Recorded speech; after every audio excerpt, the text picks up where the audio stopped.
Motif dari pelaku masih didalami, tetapi aksi pelaku yang membawa pistol ke istana ini akhirnya mengarah ke dua kasus kepemilikan senjata api ilegal dan juga terorisme. Lalu bagaimana radikalisme bisa menyebabkan pelaku beraksi seperti tadi? Kami bahas bersama dengan juru bicara Badan Intelijen Negara, Wawan Purwanto. Bergabung juga pengamat terorisme Ridwan Habib. Selamat malam Bapak-Bapak. Selamat malam, Friska, Mas Wawan. Selamat malam, saya ke Pak Wawan dulu. Tadi Densus 88 saat konferensi pers menyatakan bahwa hasil analisis ditemukan memang yang bersangkutan ini terhubung secara media sosial kepada beberapa akun yang diindikasikan ex-HTI maupun NII. Bisakah terhubung dengan medsos ini dikaitkan bahwa ini adalah mengarahnya ke tindak pidana terorisme begitu? Ya, itu nanti pihak kepolisian kan sekarang terus mendalami. Yang jelas kan kepemilikan atau penguasaan senjata secara ilegal ini melanggar dari Undang-Undang Darurat ya, nomor 12 tahun 51 dan itu juga ada KUHP yang dilanggar pasal 35 KUHP dan juga Undang-Undang anti teror. Nanti kalau menaik Undang-Undang anti teror tentu pihak penyidik lah yang melihat dari sisi mana akan ditinjau. Tapi yang jelas ini sudah menunjukkan indikasi-indikasi di mana dia juga berhubung dengan pihak-pihak yang akun-akun yang selama ini dengan organisasi yang sudah dilarang. Oleh karenanya keterkaitan dia dengan dua orang lainnya yang berinisial BU dan JM tadi, ini kan juga akan ditelusuri lebih lanjut dan kita tunggu dari hasil penyidikan dan penyelidikan lanjutan nanti akan terkuak link up-nya. Nah, kalau motif didalami polisi, tapi BIN bagaimana melihatnya? Berani ke ring 1, itu area istana, menodongkan senjata ke Pas Pampres, sebegitu beraninya sendirian pula, Pak Wawan? Ya, kalau dari penelitian kan memang dia sudah 3 kali ke mengintai begitu ya? Berputar lah di daerah situ. Yang jelas ya dia belum sampai masuk ke istana sehingga tetap ini tertahan oleh Pas Pampres dan dengan kesiapsiagaannya Pas Pampres kita apresiasi langkahnya dan bekerja sama dengan Polantas yang ada di depan dengan cepat melakukan upaya-upaya pengamanan sehingga pistol tidak sampai menyala. Nah, ini yang apresiasi dan tentu kita semua juga ingin Indonesia ini tetap aman dan juga kita percayakan semuanya ini pada kinerja aparat yang kita terus berupaya sebaik-baiknya. Kita apresiasi karena protap pengamanan ring 1 berjalan dengan baik. Kalau Bung Ridwan melihatnya seperti apa? Karena ini meskipun tidak menembus area dalam istana, tapi sudah memiliki niat sebegitu beraninya. Apa yang Anda lihat dari tindakan lone wolf kalau kita katakan kemarin? Ya, Friska, yang juga harus diwaspadai adalah ini pelakunya adalah seorang wanita ya. Dan ini bisa menjadi semacam sindiran ataupun inspirasi bagi sisa-sisa sel terorisme lain yang saya yakin di luar sana masih ada dan sedang dikejar oleh aparat keamanan, oleh Densus 88. Jadi bahasa sederhananya itu di Jakarta wanita aja berani ke ring 1, berani ke ring 0. Masa lu kagak berani? Ya, itu ini yang saya kira 20 hari menjelang G20. G20 adalah satu momentum besar yang menjadi pertaruhan nama besar Indonesia di mata pemimpin dunia. Saya kira Friska ini jadi catatan penting.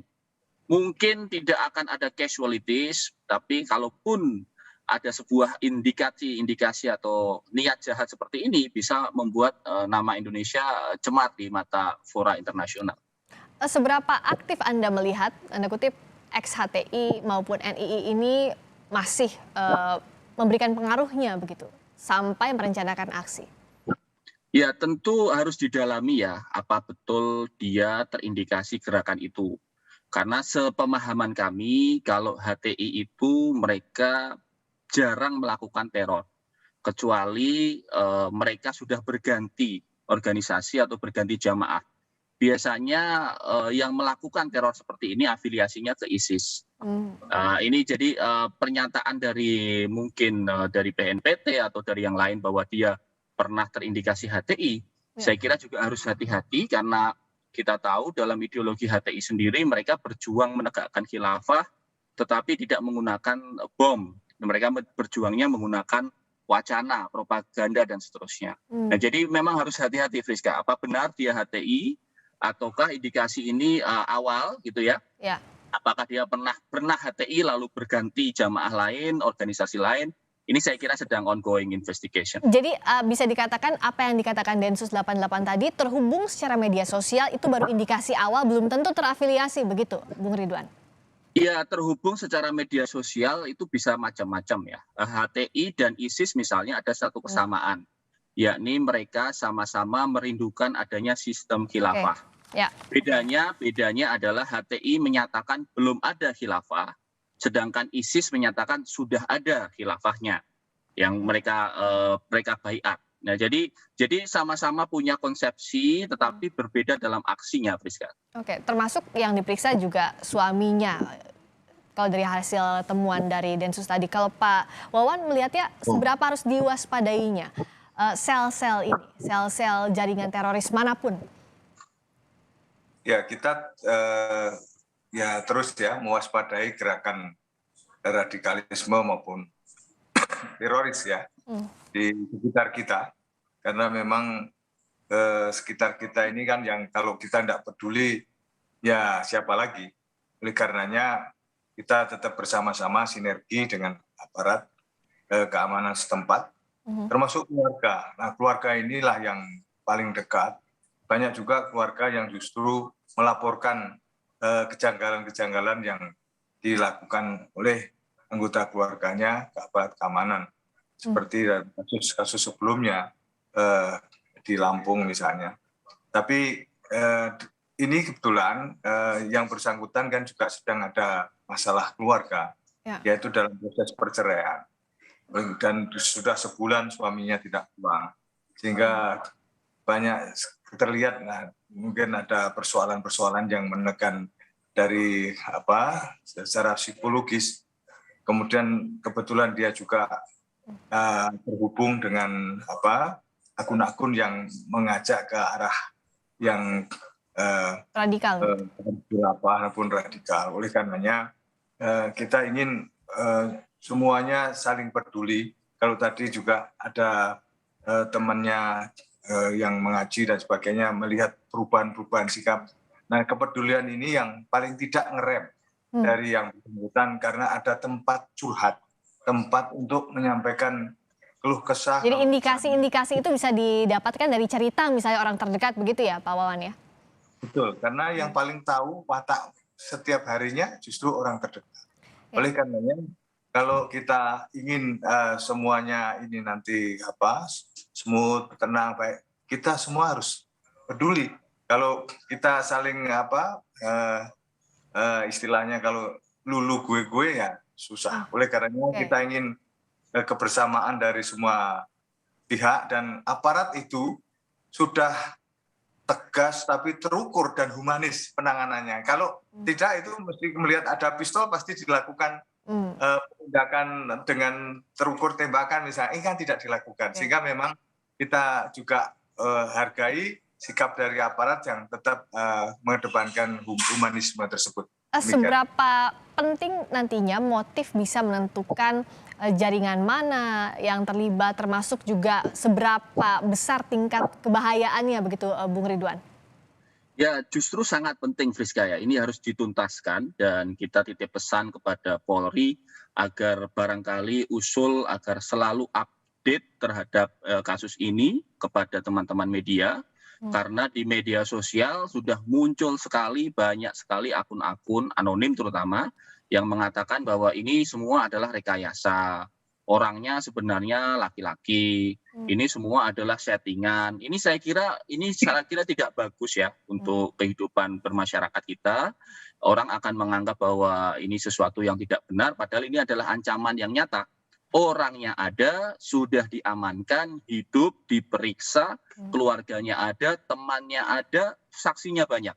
Ya. Jadi jelas-jelas bukan rekayasa, dan saya kira teman-teman Polri mohon bisa memberikan update secara berkala kepada teman-teman media, sehingga mengimbangi derasnya penyesatan informasi hoax di media sosial. Rizka. Oke, jadi jangan sampai ada blur di media sosial, disinformasi ya terkait dengan ini. Kalau kita berangkat dari fakta, informasi dari Densus 88 bahwa suami serta guru dari perempuan yang menerobos istana ini sudah berbaiat ke NII. Kalau Pak Wawan bisa menjelaskan sejauh ini sebaran sel-sel NII di Indonesia sampai saat ini seperti apa? Ya, mereka menyebar secara clandestin, secara tertutup, tapi keterhubungan itu juga terus dilakukan, meskipun juga banyak diantaranya yang sudah insaf kembali ke pangkuan Ibu Pertiwi dan menyatakan setia kepada negara NKRI.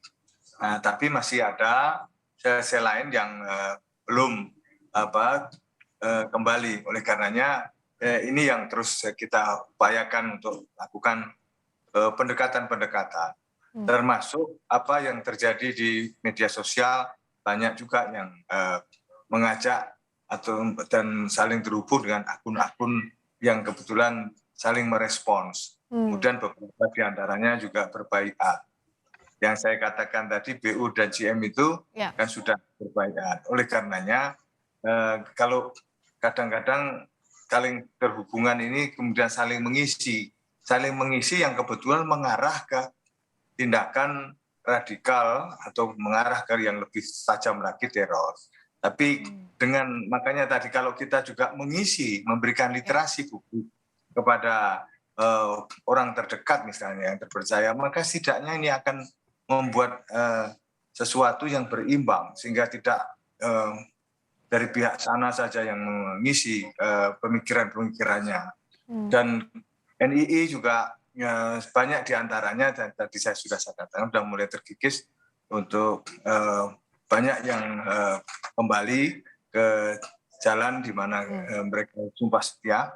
Dan oleh karenanya yang masih belum, ya kita harapkan segera bisa kembali ke pangkuan Ibu Pertiwi. Dan ini menjadi tugas bersama kita untuk saling mengingatkan dan kita pahami, terutama keluarga terdekat, supaya mereka tidak terpapar, tidak terpengaruh atau mengajak, apalagi dengan akses menggunakan senjata ataupun tindakan-tindakan lainnya yang tentu saja mengganggu ketertiban masyarakat. Demikian. Bicara soal sebaran NII ini, Bung Ridwan juga aktif sekali di media sosial. Tadi kita juga bicara soal bagaimana informasi soal kasus ini di media sosial. Sebenarnya sebaran NII, sel-selnya di media sosial yang Anda amati seperti apa? Dan saya ingat juga kita pernah berbincang beberapa waktu soal bagaimana sulitnya untuk mendeteksi aksi-aksi lone wolf atau yang sendirian seperti ini. Nah, bisa digambarkan, Bung Ridwan? Ya, pertama memang di media sosial itu fungsinya biasanya propaganda ya, lalu menjadi pintu awal perekrutan. Tentu saja mereka tidak akan secara terang benderang mengaku sebagai seorang aktivis NII misalnya, atau aktivis gerakan yang lain. Biasanya wacana-wacana umumnya adalah misalnya diawali dengan penegakan sistem yang menurut mereka demokrasi sudah tidak sesuai dan seterusnya. Dari situ nanti yang berminat biasanya mereka follow up. Lalu kemudian perekrutannya menjadi lebih private. Misalnya dengan menggunakan grup Telegram atau Telegram channel. Yang kemudian dari situ ditindaklanjuti dengan pertemuan offline. Ya, jadi yang SE ini kan sudah offline, sudah ada pertemuan offline, bahkan informasinya dia dinikahkan dalam sebuah komunitas yang tertutup. Artinya mendapatkan suami dari komunitas tertutup. Nah, memang resiko tertinggi dalam kontraterorisme adalah menghadapi lone wolf, Rizka. Lone wolf adalah orang-orang yang secara langsung tidak terhubung ke jaringan, tetapi secara ideologi, secara pemahaman mereka satu visi. Nah, ini yang saya kira memang harus benar-benar ekstra serius, ekstra hati-hati. Saya setuju dengan Mas Wawan bahwa ketahanan terdekat adalah ketahanan keluarga.